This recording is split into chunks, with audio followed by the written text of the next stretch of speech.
Hi friends, ఇగో దొండకాయ కూర వండుతున్నా. ఇగో ఈ నూనె వాడుతున్నాము, వాడాలని తీసుకున్నాం. ఇది కొంచెమే వస్తాయి ఈ నూనె.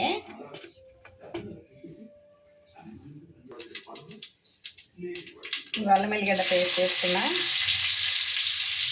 దొండకాయలు వేస్తున్నా. నూనె కొంచెమే పోస్తాయి ఈ నూనె. పసుపు వేసిన దొండకాయ కూర.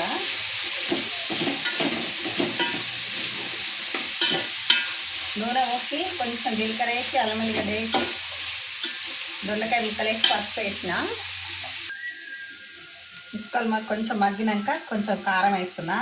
వచ్చిన వాళ్ళకు వస్తుంది కదా, కొంతమంది రాని వాళ్ళు ఉంటారు కదా, అందుకే చూపిస్తున్నా. టమాటా ముక్కలు వేసిన, కారం వేసి టమాటా ముక్కలు వేసిన.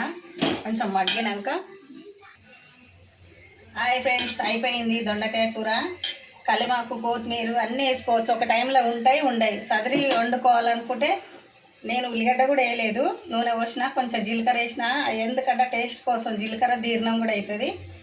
అల్లం వెల్లిగడ్డ వేసిన, దొండకాయలు వేసిన, పసుపు వేసి ఉప్పు వేసి కొంచెం మగ్గినాక కారం వేసిన, టమాటాలు వేసిన, ఉడికిపోయింది. మీకు నచ్చితే లైక్లు కొట్టండి. ఎందుకంటే బ్యాచిలర్ పిల్లలకు రాదు కదా, వచ్చిన వాళ్ళు అందరికి వస్తుంది, వంట రాదని ఏం లేదు.